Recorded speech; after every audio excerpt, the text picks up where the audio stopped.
आए हुए सभी पूज्य संतों और सभी श्रद्धालुओं के साथ ही लोकतंत्र के सजग प्रहरी के रूप में आप सभी मीडिया से जुड़े हुए प्रतिनिधियों का पूरे मंत्री परिषद की ओर से हृदय से स्वागत करता हूं। महाकुंभ में पहली बार उत्तर प्रदेश का संपूर्ण मंत्री परिषद उपस्थित है। हमारे सहयोगी सभी मंत्रियों ने आज यहां पर बहुत सारे मुद्दों पर चर्चा की है।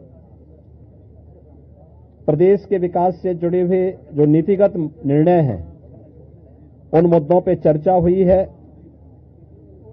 इसके अलावा यहां पर अन्य महत्वपूर्ण मुद्दों के साथ साथ प्रयागराज के विकास से जुड़े हुए मुद्दों पर भी चर्चा हुई है।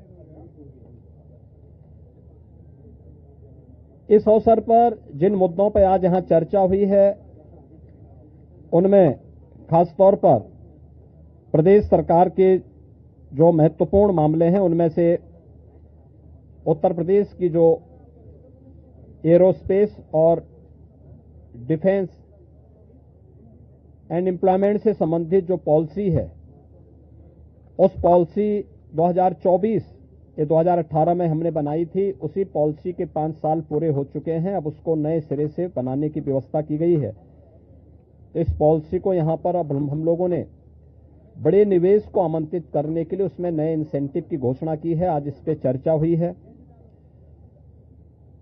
एफडीआई के अंतर्गत और फॉर्च्यून 500 में जो निवेश प्रदेश में हुआ है उस निवेश के अंतर्गत इंसेंटिव वितरण करने की व्यवस्था और उसको उतनी प्रतिपूर्ति शासन यूपी सीडा को कर रहा है और सीडा ने यूपी सीडा उसके माध्यम से करेगा। कुछ नए निवेश के प्रस्ताव यहां पर आए हैं जिन्हें लेटर ऑफ इंटेंट यहां पे आज जारी हो रहे हैं।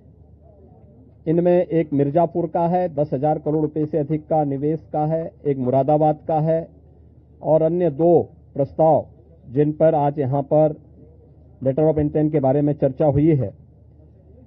युवाओं को स्मार्टफोन और टैबलेट उपलब्ध कराने की भी स्कीम को यहां पे व्यवस्था दी गई है और यह युद्ध स्तर पर अगले कुछ समय के लिए सरकार ने इसके लिए धनराशि की व्यवस्था की। इसको हम उस कार्यक्रम की भी चर्चा हुई है। बलरामपुर में सरदार अटल बिहारी वाजपेयी जी की कर्म भूमि रही है। उन्हीं के नाम पर जो केजीएमयू का सैटेलाइट सेंटर था उसे मेडिकल कॉलेज के रूप में स्थापित करने और मेडिकल कॉलेज में नेक्स्ट सेशन में उसको संचालित करने का निर्णय लिया गया है। इसके अलावा पीपीपी मोड पर 3 नए जनपदों में मेडिकल कॉलेज के निर्माण की कार्रवाई, जिनमें बागपत, हाथरस और कासगंज, इन 3 जनपदों में नए मेडिकल कॉलेज निर्माण की सहमति पर भी आज यहां पर सरकार ने अपना वो किया है।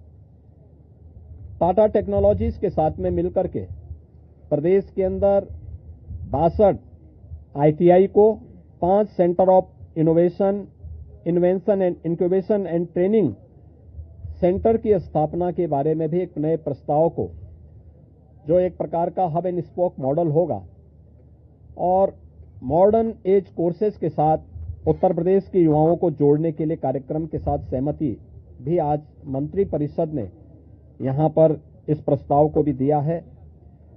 इसके अलावा प्रदेश के अंदर एक अभियोजन डायरेक्टरेट की घोषणा की भी व्यवस्था मंत्री परिषद ने उसको अपनी सहमति दी है और प्रयागराज, वाराणसी और आगरा, ये जो म्युनिसिपल कॉरपोरेशन है हमारे, इन 3 महत्वपूर्ण म्युनिसिपल कॉरपोरेशन में तीनों के बॉन्ड जारी होंगे।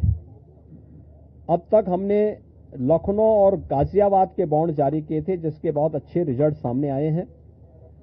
यह म्युनिसिपल कॉरपोरेशन की ब्रांडिंग करने का, उसके विकास को आगे बढ़ाने का एक महत्वपूर्ण माध्यम होता है और एक नई दृष्टि मिलती है और एक पहचान मिलती है संबंधित कॉरपोरेशन को।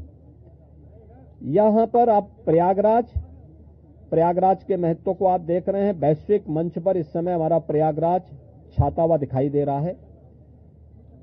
जिस श्रद्धा के साथ पिछले 1 सप्ताह के अंदर 9.25 करोड़ से अधिक श्रद्धालुओं ने संगम में आकर के पावन स्नान का आनंद लिया है, अनुभूति की है, वह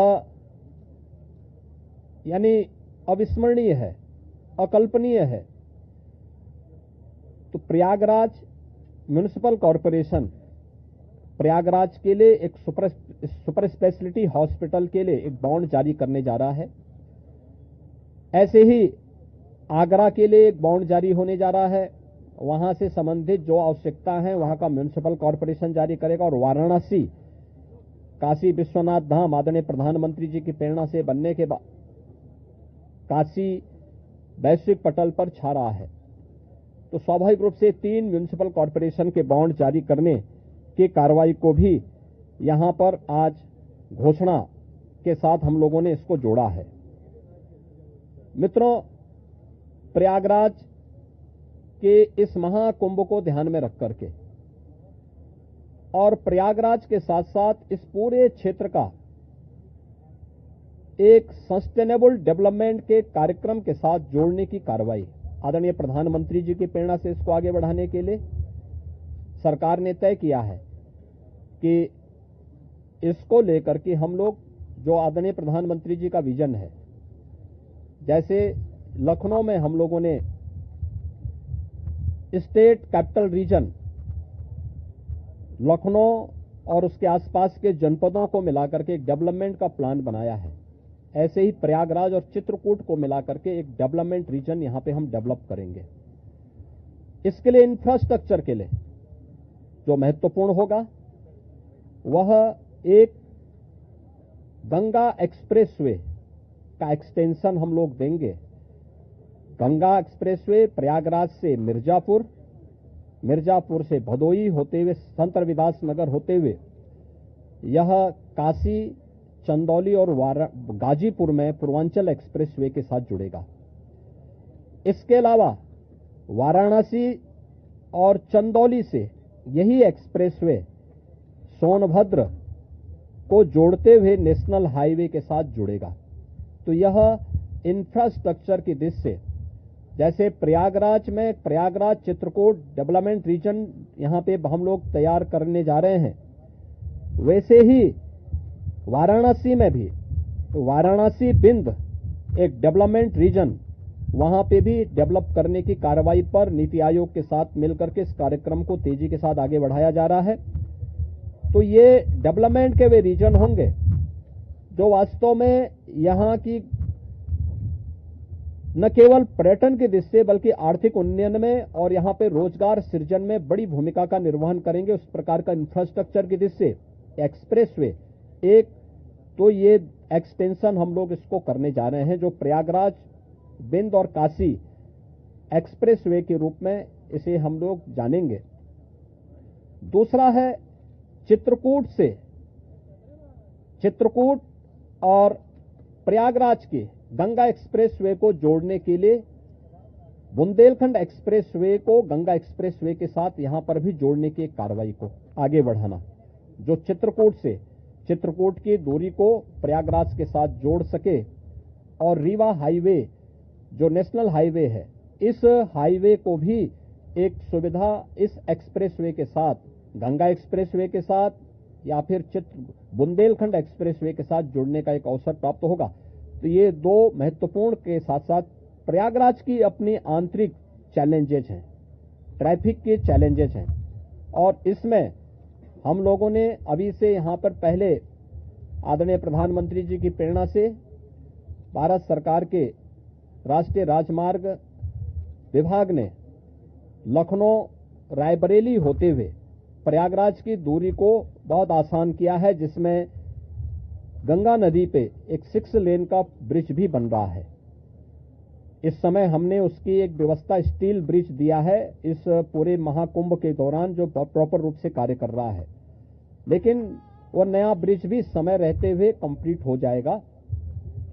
ऐसे ही अन्य कनेक्टिविटी के लिए यहां से मिर्जापुर, जौनपुर, वाराणसी, आजमगढ़, गोरखपुर की कनेक्टिविटी को बनाए रखने के लिए यहां पर जो मांग हो रही थी प्रयागराज शहर की तरफ से सलौरी और हेतापट्टी के बीच में, झूसी के बीच में इस पूरे ब्रिज को बनाने की एक कार्रवाई को, 4 लेन के एक ब्रिज को सरकार इसको बनाएगी। दूसरा, रीवा की तरफ से और जो आपके अरेल की ओर से जो यहां पे प्रेशर है यमुना जी के ब्रिज पे, सिग्नेचर ब्रिज आज से 20 साल पहले बनकर के तैयार हुआ था। आज यहां पर उसकी दृष्टि बहुत महत्वपूर्ण आवश्यकता यहां पर है कि उसके पैरेलल एक नया ब्रिज बने। तो सिग्नेचर ब्रिज के पैरेलल यमुना जी में भी एक नए ब्रिज को हम अपनी सहमति, कैबिनेट ने अपनी सहमति दी है कि हाँ, शास्त्री ब्रिज के पैरेलल तो हम उसके साथ कर ही रहे हैं और इसको भी हम उसके साथ जोड़ेंगे। तो ये महत्वपूर्ण घोषणाएं प्रयागराज के इंफ्रास्ट्रक्चर, यहां के सस्टेनेबल डेवलपमेंट की दृष्टि से, डेवलपमेंट और रोजगार की दृष्टि से। हमसे जुड़े रहने के लिए हमारे YouTube चैनल को सब्सक्राइब करें और नई वीडियो की नोटिफिकेशन के लिए बेल आइकॉन को दबाएं। अगर आप ये वीडियो Facebook पर देख रहे हैं तो लाइक जरूर करें और ज्यादा से ज्यादा शेयर करें। धन्यवाद।